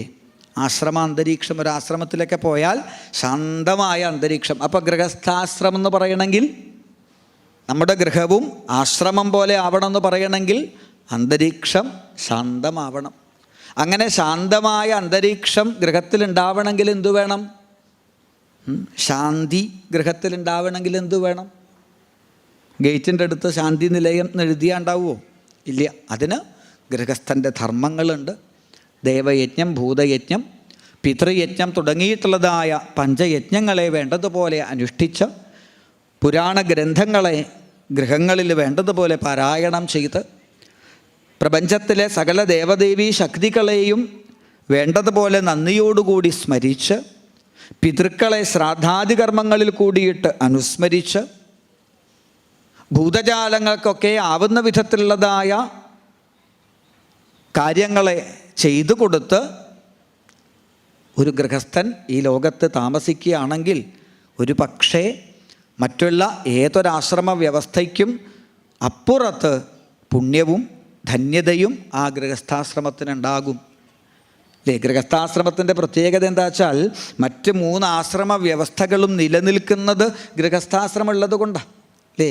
ഗൃഹസ്ഥന്മാരില്ലെങ്കിൽ ബ്രഹ്മചാരികളില്ല, വാനപ്രസ്ഥന്മാരില്ല, സന്യാസികളില്ല. അതുകൊണ്ട് തന്നെ ഗൃഹസ്ഥാശ്രമം മോശമല്ല, സകല ആശ്രമങ്ങളുടെയും അടിസ്ഥാനമാണ് ഗൃഹസ്ഥാശ്രമം. അതുകൊണ്ട് വേണ്ടതുപോലെ ആ ഗൃഹസ്ഥാശ്രമത്തെ നടത്തുക. ഒപ്പം മുൻപ് കേട്ട 24 ഗുരുനാഥന്മാരിൽ ഒരു പ്രാവിൻ്റെ കഥ പറഞ്ഞുവല്ലോ, അതുപോലെയാവരുത്. ഗൃഹേഷു അതിഥിവൽവസൻ പുത്രധാരാപുത ബന്ധൂനാം സംഗമ പാന്ധസംഗമ. രാമായണത്തിലേക്ക് പറയുമ്പോൾ പാന്ധർ പെരുവഴി അമ്പലം തന്നിൽ കണ്ടുമുട്ടുന്നത് പോലെയാണ്, അല്ലേ? നമ്മളൊക്കെ ഇപ്പോൾ 10 ദിവസമായി ഇവിടെ വന്നു, കണ്ടുമുട്ടി, ഇനിയിപ്പോൾ നാളെ അങ്ങനെയൊന്നുമില്ല. പോണ്ട ആൾക്കാർ അവരവരുടെ ബാഗ് എടുത്തോളുക, സമയമാകുമ്പോൾ കിട്ടണ വണ്ടിക്ക് സ്ഥലം വിട്ടോളുക, അല്ലേ? യാത്ര ചെയ്യണ സമയത്ത് ചിലപ്പോൾ ട്രെയിനിൽ നിന്നൊക്കെ പരിചയക്കാരെ കിട്ടും. ചിലപ്പോൾ കുറേ 2-3 ദിവസത്തെ ട്രെയിൻ യാത്രയൊക്കെ ആണെങ്കിൽ കുടുംബം പോലെയൊക്കെ ആവും ചില ആൾക്കാർ. പിരിയുമ്പോൾ കെട്ടിപ്പിടിക്കുകയൊക്കെ ചെയ്യും. നമ്മൾ പക്ഷേ ഇറങ്ങണ്ടെന്നൊന്നും പറയാൻ പറ്റില്ലല്ലോ, അല്ലേ? കരയൊക്കെ ചെയ്യും, യാത്രയൊക്കെ പറഞ്ഞ്, അല്ലേ? അയാൾക്ക് ഇറങ്ങാനുള്ള സ്ഥലത്തുമ്പോൾ അയാൾ ഇറങ്ങിക്കൂല, വേറെന്താ ചെയ്യുക? ഇറങ്ങിയിട്ടും പിന്നെ കരയാം. ഇറങ്ങിയിട്ടും എന്തിനാ കരയുന്നത്? പോലീസുകാരൻ ചോദിച്ചപ്പോൾ ഇയാൾ പറഞ്ഞു ഇറങ്ങേണ്ട ആൾ അയാളായിരുന്നു, മാറിപ്പോയി, ടെൻഷനിൽ ഇറങ്ങിയ ആൾ മാറിപ്പോയി. അപ്പോൾ പറഞ്ഞു വരുന്നത് അങ്ങനെയൊക്കെ സ്നേഹം സ്ഥാപിക്കും ചിലപ്പോൾ യാത്ര ചെയ്യുമ്പോൾ. പക്ഷേ യാത്ര ചെയ്യുമ്പോൾ ആദ്യം കയറിയ ആൾ ആദ്യം ഇറങ്ങണം എന്ന് വല്ല നിയമമുണ്ടോ? അതൊന്നുമില്ല, അല്ലേ? തിരുവനന്തപുരത്തു നിന്ന് ഒരാൾ കയറി കാസർഗോഡേക്ക്, കോട്ടയത്തു നിന്ന് ഒരാൾ കയറി എറണാകുളത്തേക്ക്. കോട്ടയത്തു നിന്ന് കയറിയ ആൾ എറണാകുളത്ത് ഇറങ്ങുമ്പോൾ ഈ തിരുവനന്തപുരത്തുള്ള ആൾ വാതിലിൻ്റെ അടുത്ത് പോയി ഇങ്ങനെ നിൽക്കുക, ഞാൻ വിടില്ല, എന്തേ ഞാനല്ലേ ആദ്യം കയറിയത്, ഞാൻ ഇറങ്ങിയിട്ട് നിങ്ങൾ ഇറങ്ങാൻ പാടുള്ളൂ, അങ്ങനെയൊന്നുമില്ല. ഇതുപോലെ നമ്മളൊക്കെ വന്നു ചേർന്നു. ഒരു ദിവസം കഴിയുമ്പോൾ, അല്ലേ, വീട് എന്ന് പേര് തന്നെ വന്നതെന്താ? ഒരു ദിവസം വിട്ടുപോകാനുള്ളത് കൊണ്ടാണ്, വിടാനുള്ളത് കൊണ്ടാണ്, എപ്പോഴോ ഒരു ദിവസം വിട്ടുപോകാനുള്ളത് കൊണ്ടാണ്. അപ്പോൾ അതുകൊണ്ട് തന്നെ സ്വന്തം ഗൃഹത്തിലാണെങ്കിലും ഗൃഹേഷു അതിഥി വൽവസൻ, ഒരതിഥിയെ പോലെ താമസിക്കുന്ന ഭാഗവതം പറയുന്നത്. അതിഥികളുടെ സ്വഭാവം, നമ്മളിപ്പോൾ ഒരു വീട്ടിൽ അതിഥിയായിട്ട് പോയാൽ അവർ നമ്മളോട് പറയും എന്ത്? സ്വന്തം വീട് പോലെ കരുതണം, സ്വന്തം വീട് പോലെ കരുതണം. നമ്മൾ അവിടുത്തെ കാര്യങ്ങളൊക്കെ ഉപയോഗിക്കുകയൊക്കെ ചെയ്യുമെങ്കിലും ഉള്ളിൻ്റെ ഉള്ളിൽ നമുക്കൊരു കാര്യം ഉറപ്പുണ്ട്, എന്ത്? ഞാൻ വന്ന ആളാണ്, ഒരു ദിവസം പോകേണ്ട ആളാണ്, ഞാൻ ഇവിടുത്തെ അതിഥിയാണ്. ഈ ഒരു ഭാവം അവനവൻ്റെ ഗൃഹത്തിലാണെങ്കിലും ഉണ്ടാവണം. എന്നൊരു ദിവസം ഇത് വിട്ടു പോകേണ്ടതാണ് എന്നുള്ള ഒരു ചിന്ത നമ്മളിലുണ്ടായാൽ എന്താ ഗുണം എന്ന് വെച്ചാൽ വിട്ടു പോകുമ്പോൾ വലിയ ടെൻഷൻ ഉണ്ടാവില്ല. ടെൻഷൻ ഉണ്ടാവില്ല എന്നൊന്നും ഭാഗവതം പറയുന്നില്ല, പക്ഷേ എന്തായാലും വിട്ടു പോകേണ്ടി വരുമല്ലോ. അപ്പോൾ ഇപ്പോൾ ചെറിയൊരു സാധനം കാണാണ്ടായാൽ, ഒരു ചെരുപ്പൊക്കെ കാണാണ്ടായാൽ തന്നെ എത്ര ടെൻഷനുണ്ട് നമുക്ക്. അപ്പോൾ നാളെ ഇതൊക്കെ കാണാണ്ടാവുമ്പോൾ ഉള്ള ടെൻഷൻ കുറയാൻ എന്താ വഴിയെന്ന് വെച്ചാൽ പതുക്കെ പതുക്കെ നമ്മുടെ മനസ്സുകൊണ്ട് ഇതൊക്കെ വിട്ടുപോകേണ്ടതാണ് എന്നൊരു ചിന്തയുണ്ടാവും. അയ്യോ എന്തേ ഇതൊക്കെ വിട്ടുപോയാൽ പിന്നെ ഇരിക്കാരാ? അതിനാണ് ഭാഗവതം മുറുകെ പിടിക്കാൻ പറയുന്നത്. നീ മാത്രമാണ് ഇനി എനിക്കൊരു ബന്ധു കൃഷ്ണ. അതിലേക്ക് എത്തിക്കലാണ് ഭാഗവതത്തിൻ്റെ ലക്ഷ്യം. അല്ലേ? നമ്മളെക്കാൾ എത്രയോ സമ്പത്തുള്ള രാജാക്കന്മാരുടെയും എത്രയോ കല്യാണം കഴിച്ച രാജാക്കന്മാരുടെയും അധികാരവും ഭൂമിയും ഒക്കെയുള്ള ആൾക്കാരുടെ കഥകൾ പറയണത് എന്തിനറിയോ?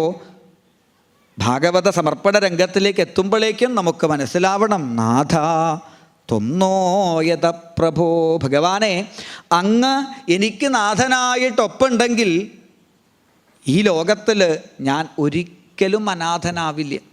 ആരൊക്കെ എനിക്കില്ല എന്ന് പറഞ്ഞാലും ഭഗവാനുണ്ടല്ലോ. എന്നാൽ അങ്ങെനിക്ക് സ്വന്തമായിട്ടില്ല വിചാരിച്ചാലോ, എനിക്ക് എന്തൊക്കെ ഉണ്ടായാലും ഞാൻ അനുഭവിക്കുന്നത് അനാഥത്വമാണ്. അതുകൊണ്ട് നാഥനായി ഭഗവാൻ തന്നെയുള്ളൂ എന്ന ഭാവത്തിലേക്ക് നമ്മളെ എത്തിക്കാൻ ഒരു ഗൃഹസ്ഥൻ ഇത്തരത്തിലുള്ളതായ ബന്ധങ്ങളൊക്കെ ഉണ്ടെങ്കിലും അർത്ഥബന്ധുവായിട്ട് ഭഗവാനെ തന്നെ ആശ്രയിക്കണം. അവിടുന്ന് വാനപ്രസ്ഥം അല്ലേ, വിഷയാന്ധ്യായതശ്ചിത്തം, പല പല വിഷയങ്ങളിലേക്ക് ചേർന്നിരിക്കുന്ന മനസ്സിനെ പതുക്കെ പതുക്കെ അതിൽ നിന്ന് പിന്തിരിപ്പിക്കുന്നതാണ് വാനപ്രസ്ഥം. കാട്ടിൽ പോകണം എന്നുള്ളതല്ല, പലവിധത്തിലുള്ളതായ ബന്ധങ്ങളിൽ നിന്നും മനസ്സിനെ പതുക്കെ പതുക്കെ ഭഗവാനിലേക്ക് ചേർത്ത് കെട്ടുന്നതിനെയാണ് വാനപ്രസ്ഥം എന്ന് കണക്കാക്കുക. ഒടുവിൽ പരിപൂർണമായും ഈ ശരീരത്തോടും ശരീരസംബന്ധമായിട്ടുള്ള സകല ബന്ധങ്ങളോടുമുള്ളതായ ആ ഭാവം മാറ്റി ഭഗവാനിലേക്ക് പരിപൂർണമായും തന്നെ നസിച്ചാൽ അത് സന്യാസമായി. അപ്പം എല്ലാം ഉപേക്ഷിച്ച് ഭഗവാനിലേക്ക് പ്രേമബന്ധം വയ്ക്കുക, ഭഗവാനെ മുറുക്കെ പിടിക്കുക എന്ന് പറയുമ്പോഴും നമുക്കൊരു കാര്യം ഉറപ്പിക്കാം, എന്തൊക്കെ ഉപേക്ഷിച്ചാലും സന്യാസിമാർക്ക് പോലും ഉപേക്ഷിക്കാൻ പറ്റില്ല. ആരെ? ഭഗവാനെ. ആത്മാരാമാഹിമനയോ നിർഗന്ധ അപ്യുരുക്രമേ കുർവന്തി അഹൈതുകം ഭക്തിം ഇത്തം ഭൂതഗുണോഹരി. ആത്മാരാമനായിട്ടുള്ള ശുഗബ്രഹ്മ ഋഷി, അച്ഛനെന്ന ബന്ധം പോലും ഇല്ലാതെ സഞ്ചരിച്ച ആ ശുഗബ്രഹ്മ ഋഷി പോലും ഭഗവാന്റെ കഥകൾ, ഭഗവത് കഥകളോട്, ഭാഗവതത്തോടുള്ള ബന്ധം ഉപേക്ഷിക്കാൻ പറ്റണില്ല. ഇവിടെ തന്നെ നമ്മുടെ യജ്ഞവേദിയിൽ തന്നെ എത്ര സന്യാസി ശ്രേഷ്ഠന്മാർ നമ്മളെ വന്ന് അനുഗ്രഹിച്ചു. അവരെല്ലാം ഉപേക്ഷിച്ച് ആത്മപിണ്ഡം വരെ ചെയ്ത ആൾക്കാരാണെങ്കിലും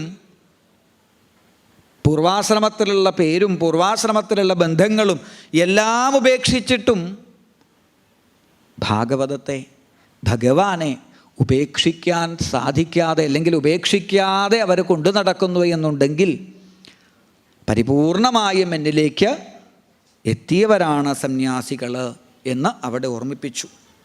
പിന്നീട് ഭഗവാൻ ഉദ്ധവൻ്റെ പല പല ചോദ്യങ്ങൾ അല്ലേ, ചോദ്യം വിസ്തരിച്ചിട്ട് പറയണം എന്നാണെങ്കിൽ വിസ്തരിച്ച്, ചുരുക്കിയിട്ടാണെങ്കിൽ അതിനനുസരിച്ചിട്ട് ചുരുക്കിയിട്ട്, അത്തരത്തിൽ ഉദ്ധവൻ ചോദിച്ചതായ കുറേ ചോദ്യങ്ങൾ, എന്താണ് ദാനം, എന്താണ് തപസ്, എന്താണ് നിയമം, എന്താണ് യമം തുടങ്ങിയിട്ടുള്ളതായ ചോദ്യങ്ങളെ ചോദിച്ചപ്പോൾ അതിനനുസരിച്ചിട്ട് ഉത്തരങ്ങളെ അവിടെ പറഞ്ഞു കൊടുക്കുന്നു. അഹിംസ, യാതൊരു ജീവജാലങ്ങളെയും വാക്കുകൊണ്ടോ പ്രവൃത്തി കൊണ്ടോ ഹിംസ ചെയ്യാണ്ടിരിക്കുക. അതുപോലെ സത്യം അല്ലേ, സത്യം എന്താ സത്യത്തിൻ്റെ പ്രത്യേകത? നിഷേധശേഷോ ജയതാദശേഷ, നിഷേധിക്കാൻ പറ്റാത്തതായിട്ടുള്ളതാണ് സത്യം. ആ സത്യത്തെ പാലിക്കുക, കളവില്ലാത്ത സ്വഭാവം, പിന്നെ കുറച്ചൊക്കെ നമുക്ക് ഒരു ഒരു ലജ്ജ ഉണ്ടാവണമെന്ന്. എന്തിനാ ലജ്ജ? അല്ല, ഒരു യോഗ്യതയും ഇല്ലാഞ്ഞിട്ട് തന്നെ ഭഗവാൻ നമ്മളിങ്ങനെ അനുഗ്രഹിക്കുന്നുണ്ടല്ലോ. ശരിക്കും എന്ത് യോഗ്യതയാണ് നമുക്കൊക്കെ ഭാഗവതം കേൾക്കാനും പറയാനൊക്കെ ഉള്ളത് അല്ലേ? ഈ ഭാഗവത മാഹാത്മ്യത്തിൽ ഭാഗവത ആചാര്യനാവാൻ വേണ്ട ഗുണങ്ങളൊക്കെ പറയുന്നുണ്ട്. പക്ഷെ അത് ആചാര്യന്മാരൊന്നും അധികം പറയാറില്ല. എന്താ വെച്ചാൽ പറഞ്ഞാൽ അവർക്ക് തന്നെ അത് വലിയ കുഴപ്പമാവുക. ശ്രോതാക്കളാവാനുള്ള ഗുണവും പറയുന്നുണ്ട്. അതും ആചാര്യന്മാർ പറയാറില്ല. കാരണം പറഞ്ഞാൽ പിന്നെ മുമ്പിൽ ഉള്ള ശ്രോതാക്കളും കൂടി ഉണ്ടാവില്ല. അല്ലെങ്കിൽ ഇപ്പോൾ കിട്ടുന്നത് കുറച്ച് ആൾക്കാരെയാണ്, അവരും കൂടി ഉണ്ടാവില്ല. അപ്പോൾ ഭാഗവതത്തിൻ്റെ പറയുന്ന യോഗ്യതകളൊന്നും ഇല്ലാഞ്ഞിട്ട് തന്നെ ഭാഗവതം നമുക്കിത്ര അനുഗ്രഹം തരുന്നുണ്ടെങ്കിൽ ആ യോഗ്യതകളുള്ളവരെ ഭാഗവതം എത്ര അനുഗ്രഹിക്കുന്നുണ്ടാവും. പിന്നെ മൗനം എന്ന് വെച്ചാൽ ആവശ്യമുള്ളത് മാത്രം സംസാരിക്കുക. ബ്രഹ്മചര്യം, ക്ഷമ, അല്ലേ, ഭഗവാനെ സേവിക്കാനൊക്കെ നന്നായിട്ട് വേണ്ട ഒന്നാണ് ക്ഷമ. പിന്നെ അഭയം, ആശ്രയം ഭഗവാനാണ് എന്ന ഭാവം. ഇങ്ങനെ 12ഓളം ഗുണങ്ങളെയാണ് യമം എന്ന ഭാവമായിട്ട് പറയുന്നത്. അതുപോലെ ശൗചം, ശരീരശുദ്ധി, അതിനപ്പുറത്തായിട്ട് മനഃശുദ്ധി, ജപം, നിത്യമായ ആ ഉപാസന, തപസ്, ഹോമം, ശ്രദ്ധ, അതിഥി പൂജ, ഭഗവാനെ പൂജിക്കുക, തീർത്ഥങ്ങൾ സേവിക്കുക, തീർത്ഥാടന കേന്ദ്രങ്ങൾ ചെന്ന് കാണുക, തീർത്ഥങ്കരന്മാരായിട്ടുള്ളതായ സജ്ജനങ്ങളെ നമസ്കരിക്കുക, പൂജിക്കുക, ഗുരുനാഥനെ സേവിക്കുക. ഇതൊക്കെ നിയമങ്ങളായിട്ടും വർണ്ണിച്ചു. പിന്നെ ബുദ്ധി, അല്ലേ, നമ്മുടെ ബുദ്ധി, മനസ്സ്, അതിൻ്റെ ഒരു സ്വഭാവം എന്താ വെച്ചാൽ ഭഗവാനെ സേവിക്കാൻ പുറപ്പെട്ടാലും ചിലപ്പോൾ അടങ്ങി നിൽക്കില്ല. എവിടെയെങ്കിലുമൊക്കെ സർക്കിട്ടിന് പോകും നമ്മുടെ ബുദ്ധി. ആ ബുദ്ധിയെ വേണ്ടതുപോലെ നിയന്ത്രിക്കാനുള്ളതായ കഴിവാണ് ശമം എന്നും. ഇന്ദ്രിയങ്ങൾ, അല്ലേ, ഇപ്പോൾ ഭാഗവതം കേൾക്കാൻ വന്നാലും ഇന്ദ്രിയങ്ങൾ നമ്മളെ പല കാര്യങ്ങളിലേക്കും കൊണ്ടുപോയി എന്ന് പറയാം. അതാരാ പോണത്, ഇതാരാ വരുന്നത്, ഇതൊക്കെ നോക്കും കണ്ണ്. പല ശബ്ദം കേൾക്കുമ്പോൾ ചെവി അതിലേക്ക് പോവും, വാസന വരുമ്പോൾ അതിലേക്ക് പോവും. ആ ഇന്ദ്രിയങ്ങളെ വേണ്ടതുപോലെ നിയന്ത്രിക്കുന്നതാണ് ദമം എന്ന് വർണ്ണിച്ചു. ദുഃഖത്തെ സഹിക്കാൻ സാധിക്കുന്നതാണ് തിതിക്ഷ. തിതിക്ഷിത്വം എന്ന് വെച്ചാൽ ദുഃഖത്തിൽ അതിയായി ദുഃഖിക്കാണ്ടിരിക്കുക. ദുഃഖത്തിൽ അതിയായി ദുഃഖിക്കാണ്ടിരിക്കണമെങ്കിൽ എന്താ വഴിയെന്നറിയോ? സുഖത്തിൽ അതിയായി സന്തോഷിക്കാണ്ടിരിക്കുക. അല്ലേ, സുഖത്തിൽ വല്ലാണ്ട് സന്തോഷിക്കുമ്പോഴാണ് ദുഃഖത്തിൽ നമ്മൾ തളർന്നു പോവുക. സുഖവും ദുഃഖവും പോയാൽ സമമിഹ, അല്ലേ, അനുഭവിച്ചു കഴിഞ്ഞ സുഖമാണെങ്കിലും ദുഃഖമാണെങ്കിലും ഒരുപോലെ തന്നെയാണ്. എത്ര വലിയ സുഖവും ആദ്യത്തെ സുഖം നമുക്ക് പിന്നെ കിട്ടിയിട്ടില്ല, എത്ര വലിയ ദുഃഖവും വന്നത് പോലെ പിന്നെ നമ്മൾ അനുഭവിക്കേണ്ടി വന്നിട്ടില്ല. അതുകൊണ്ട് സുഖദുഃഖങ്ങളെ സമഭാവത്തിൽ കാണാനായിട്ട് സാധിക്കുക. പിന്നെ നാവിനെ ഒക്കെ നിയന്ത്രിക്കലാണ് ധൃതി എന്നുള്ള ഗുണമായിട്ട് പറയുന്നത്. എന്താണ് ദാനം? കിം ദാനം? മറ്റൊരാൾക്ക് നമുക്ക് ചെയ്യാൻ പറ്റുന്ന ദാനം എന്താ? എന്ത് കൊടുക്കലാ ദാനം? അപ്പോഴാ ഭഗവാൻ പറഞ്ഞത് ദണ്ഡം ന്യാസ പരം ദാനം. ഉപകാരമൊന്നും ചെയ്തിട്ടില്ലെങ്കിലും ഉപദ്രവിക്കാണ്ടിരുന്നാൽ തന്നെ വലിയ ദാനമായി, അല്ലേ? ഭാഗവതം ഇങ്ങനെ ഒരാൾ ശ്രദ്ധിച്ച് കേട്ടോണ്ടിരിക്കുക. അടുത്ത് പോയിട്ട് തോണ്ടിയിട്ട് എന്തൊക്കെയാ വിശേഷം? അവനവനോ ഇത് കേൾക്കുന്നില്ല. എന്നാൽ കേൾക്കുന്ന ആളെ ഉപദ്രവിക്കാണ്ടിരുന്നൂടെ? ഉപദ്രവിക്കാണ്ടിരിക്കുക, എന്നാൽ തന്നെ വലിയ ദാനമായി എന്ന് ഭഗവാൻ പറയുന്നു. തപസ് അത് ആഗ്രഹങ്ങളെ ഉപേക്ഷിക്കലാണ്. പിന്നെ എന്താണ് ശൗര്യം? അല്ലേ, ആള് വീരശൂര പരാക്രമി എന്നൊക്കെ നമ്മൾ പറയല്ലോ. എന്താണ് ശൗര്യം എന്ന് ചോദിച്ചപ്പോൾ അവനവൻ്റെ വാസനകളെ ജയിക്കുക, അല്ലേ? വാസന വെച്ചാൽ ആ വാസനയല്ല, പിന്നെയോ നമ്മൾ ഓരോരുത്തരുടെയും സ്വഭാവത്തിൻ്റെ അടിസ്ഥാനമാണ് വാസന, അല്ലേ? നമ്മുടെയൊക്കെ സ്വഭാവം വ്യത്യസ്തമല്ലേ? നമ്മുടെ സ്വഭാവം പോട്ടെ, ഒരേ അച്ഛനമ്മമാരുടെ 2 മക്കളുടെ സ്വഭാവം വ്യത്യസ്തമാവണല്ലേ? അപ്പോൾ ഈ സ്വഭാവങ്ങളെ വ്യത്യസ്തമാക്കുന്നത് ഈ വാസനയാണ് എന്നുണ്ടെങ്കിൽ, എൻ്റെ സ്വഭാവത്തെ അതിൽ ദോഷമുണ്ടെങ്കിൽ അതിനെ കണ്ടുപിടിച്ച് ആ ദോഷത്തെ മറികടക്കലാണ് ഏറ്റവും സ്വഭാവ വിജയ ശൗര്യം എന്ന് ഓർമ്മിപ്പിച്ചു. പിന്നെ സമഭാവത്തെ കൈക്കൊള്ളലാണ് സത്യം. ഹിതമായ വാക്ക് പറയുക, അല്ലേ? എന്താ? സത്യം ബ്രൂയാൽ പ്രിയം ബ്രൂയാൽ, സത്യമാണെങ്കിലും അത് അപ്രിയമായിട്ട് പറയാണ്ടിരിക്കുക എന്ന് അവിടെ ഓർമ്മിപ്പിച്ചു. ഏറ്റവും വലിയ സമ്പത്ത് നമ്മൾ ചെയ്യുന്ന ധർമ്മമാണ്. യജ്ഞം അത് ഭഗവാൻ തന്നെയാണ്. യജ്ഞോ യജ്ഞപതി യജ്വ, യജ്ഞം എന്ന് പറഞ്ഞാൽ തന്നെ ഭഗവാനാണ്. ആ ഭഗവാനായി തന്നെ കണ്ടുകൊണ്ട് ചെയ്യുന്ന ഏതൊരു കർമ്മവും യജ്ഞമാണ് എന്ന് ഓർമ്മിപ്പിച്ചു. ഏറ്റവും വലിയ ബലം അത് പ്രാണായാമാദികളാണ്. പിന്നെ ചെയ്യുന്നതായ കർമ്മങ്ങളിൽ യാതൊരൊട്ടലുമില്ലാതെ ഫലേച്ഛ, അതിൽ നിന്ന് യാതൊന്നും പ്രതീക്ഷിക്കാതെ നമുക്ക് ചെയ്യാൻ സാധിക്കുന്നുണ്ടെങ്കിൽ അത് മനസ്സിനൊരു തരത്തിലുള്ളതായ അശുദ്ധിയും വരുത്തില്ല, കർമ്മബന്ധമുണ്ടാവില്ല എന്ന് ഓർമ്മിപ്പിച്ചു. സർവ കർമ്മങ്ങളുടെയും ഫലത്തെ ത്യജിക്കലാണ് ഏറ്റവും വലിയ സന്യാസം എന്നവിടെ ഓർമ്മിപ്പിച്ചു. പിന്നെ എന്താണ് വിദ്യ, അറിവ് എന്താണ് എന്ന് ചോദിക്കുമ്പോൾ സർവചരാചരങ്ങളിലും ചൈതന്യമായിരിക്കുന്നതായ ഭഗവാനെ അറിയുന്നതാണ് ഏറ്റവും വലിയ അറിവ്, അല്ലേ? അക്ഷരമായിരിക്കുന്നതായ ഭഗവാനെ അറിയലാണ് സാക്ഷരത എന്ന് ഓർമ്മിപ്പിച്ചു. ചെയ്യാൻ പാടില്ലാത്തതായ കർമ്മങ്ങൾ അത് ചെയ്യുമ്പോൾ ഒരു ലജ്ജ, ഒരു തോന്നൽ, ഇത് ഞാൻ ചെയ്യാൻ പാടില്ലാത്തതല്ലേ എന്ന് തോന്നുന്നുണ്ടെങ്കിൽ അതാണ് ഏറ്റവും വലിയ ലജ്ജ. നിഷിദ്ധമായ കർമ്മങ്ങളോടുള്ളതായ വെറുപ്പ്. എന്താണ് ഒരാളുടെ അലങ്കാരം എന്നാണെങ്കിൽ അയാളുടെ സംതൃപ്തിയാണ്, അല്ലേ? നിറഞ്ഞ സംതൃപ്തിയാണ് ഒരാൾക്ക് അലങ്കാരം എന്ന് ഓർമ്മിപ്പിച്ചു. ഏറ്റവും വലിയ സുഖം എന്താ എന്നാണെങ്കിൽ സുഖദുഃഖങ്ങളെ സമഭാവത്തിൽ കാണലാണ് ഏറ്റവും വലിയ സുഖം. പിന്നെ പണ്ഡിതനാരാണ്? ആരാണ് പണ്ഡിതൻ എന്ന ചോദ്യത്തിന് ശരീരവുമായിട്ടുള്ള ഒരു ബന്ധവും ശാശ്വതമല്ല എന്ന് തിരിച്ചറിഞ്ഞ് ഭഗവാനെ ആർത്തബന്ധുവായി കണ്ടുകൊണ്ട് ആര് നിൽക്കുന്നുവോ അവനാണ് പണ്ഡിതൻ. ശരീരത്തെ ശാശ്വതമായി കണ്ട് ശരീരസംബന്ധമായിട്ടുള്ള വസ്തുക്കളിൽ എന്നും ഉണ്ടാവുമെന്ന ഭാവം വച്ചിരിക്കുന്നവനാണ് മൂർഖൻ, മൂഢൻ എന്ന് അവിടെ ഓർമ്മിപ്പിച്ചു. ഏറ്റവും വലിയ സത്വഗുണമാണ് സ്വർഗം എന്നും, എത്ര കിട്ടിയാലും അസന്തുഷ്ടനായിരിക്കുന്നവൻ, എത്ര കിട്ടിയാലും പോരാ എന്ന് തോന്നുന്നവനാണ് ഏറ്റവും വലിയ ദരിദ്രൻ എന്നും, കിട്ടുന്നത് എന്തായാലും അതിൽ സന്തോഷിക്കാൻ സാധിക്കുന്നവനാണ് ധനികൻ എന്നും ഓർമ്മിപ്പിച്ചു. ഏറ്റവും വലിയ ലാഭം എന്താ?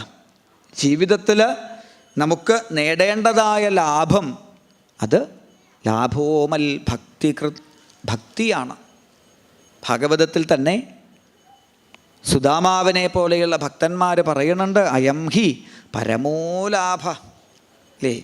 ജീവിതത്തിൽ നമ്മളൊക്കെ പല നാട്ടിൽ പല വീട്ടിൽ പല പ്രാരബ്ധങ്ങളുടെ ഇടയിൽ ജനിച്ചപ്പോൾ ഇത്ര കാലം ജീവിച്ച് പോകുമ്പോൾ എന്ത് നേടി എന്ന് പറയുമ്പോൾ ലാഭം ഈ ഭഗവാനെ സേവിച്ച, ഭാഗവതം കേട്ട, ഭഗവാനെ ആശ്രയിച്ച നിമിഷങ്ങൾ തന്നെയാണ്. ഏതേത് ജന്മങ്ങളിലേക്കും പൂർവ്വജന്മത്തിലെന്നോ നമ്മൾ ചെയ്തതായ ഒരു പുണ്യം അതിനെ ഓർമ്മിച്ച് ഈ ഒരു മനുഷ്യജന്മത്തിൽ ഇതാ ഭാഗവതം കേൾക്കാനും ഭഗവാനെ സേവിക്കാനുമുള്ള ഭാഗ്യം ആയിട്ട് നമുക്ക് ഭഗവാൻ തന്നു എന്നുണ്ടെങ്കിൽ ഏറ്റവും വലിയ ലാഭം ഈ ഒരു ഭഗവാന്റെ പരമഭക്തനായ ഒരു ഗുരുനാഥൻ്റെ ഈ ഒരു പുണ്യഭൂമിയിലിരുന്ന് ഭഗവാനെ സേവിക്കാൻ കിട്ടുന്ന ഈ നിമിഷം തന്നെയാണ് എന്നോർത്തുകൊണ്ട് ഉദ്ധവനായിട്ടുള്ള ഭഗവാന്റെ ധർമ്മോപദേശങ്ങളുടെ തുടർന്നുള്ള പ്രകരണങ്ങൾ നമുക്ക് നാളെ പാരായണം ചെയ്യും.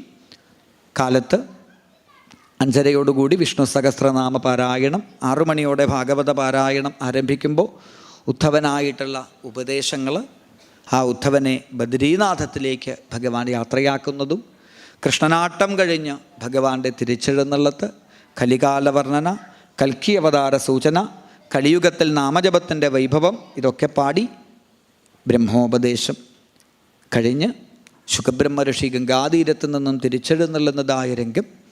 ഒടുവിൽ ഈ ഒരു മഹാപുരാണ യജ്ഞം പുരാണാചാര്യനായ മാർക്കണ്ഡേയൻ്റെ മുൻപിൽ ആലിലക്കണ്ണനായി അവതരിച്ച് പ്രാരബ്ധ പ്രളയത്തിൽ മുങ്ങിത്താഴുന്ന നമുക്ക് ഓരോരുത്തർക്കും ആശ്രയം ഭഗവാന്റെ പാദം തന്നെ എന്ന് ഓർമ്മിപ്പിച്ചുകൊണ്ട് ആലിലക്കണ്ണനായി ഭഗവാൻ അവതരിക്കുന്ന രംഗം, പാർവതീ പരമേശ്വരന്മാരുടെ അവതാരം, ഓരോ ഉദയവും അസ്തമനവും നമുക്ക് മുകളിലായിട്ട് കാലം എന്നൊരു മഹാശക്തി നമ്മളെ നിയന്ത്രിച്ചു കൊണ്ടുണ്ട് എന്ന് ഓർമ്മപ്പെടുത്താൻ പ്രത്യക്ഷനാരായണനായ സൂര്യദേവൻ്റെ സഞ്ചാരപഥത്തെ പാടി സകല ഭാഗവത കഥകളെയും ഒന്നുകൂടി ഹൃദയത്തിലേക്ക് ഓർമ്മപ്പെടുത്തി ഭാഗവത സംഗ്രഹം, മംഗളാചരണം, ഇത്രയുമാണ് നാളെ പാരായണം ചെയ്യുന്ന വിഷയങ്ങൾ.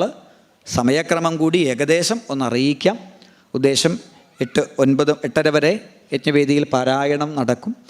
ദ്വാദശസ്കന്ധം 11-ാം അധ്യായം വരെ പാരായണം ചെയ്തു കഴിഞ്ഞാൽ യജ്ഞവേദിയിൽ ഭഗവാന് വിശേഷാൽ ഗുരുവായൂരപ്പന് സമർപ്പണ പൂജ കഴിഞ്ഞാൽ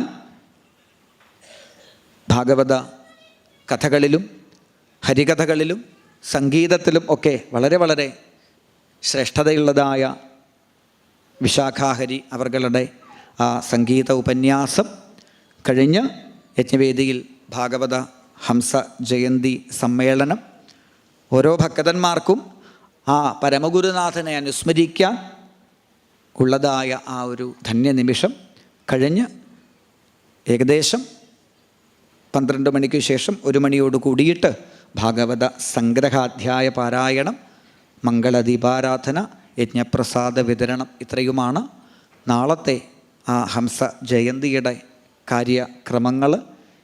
എല്ലാ സജ്ജനങ്ങളും ഇനിയുള്ള നിമിഷങ്ങൾ ആ ജയന്തി ആഘോഷത്തിലും ഭാഗവത കഥാശ്രവണത്തിലും ഉണ്ടാവണം എന്ന് പ്രാർത്ഥിച്ചുകൊണ്ട് ഇനിയും ഈയൊരു പുണ്യഭൂമിയിലേക്ക് എത്തിച്ചേരാൻ, ഈയൊരു മണ്ണിലിരുന്ന് ഭാഗവതം കേൾക്കാൻ, ഭാഗവതം പറയാൻ, ഭാഗവതന്മാരെ കാണാൻ, അല്ലേ, ഇവിടെ വച്ചിട്ടുള്ള ആ നോട്ടീസിൻ്റെ പിറകുഭാഗം ഒന്ന് നോക്കിയാൽ മതി.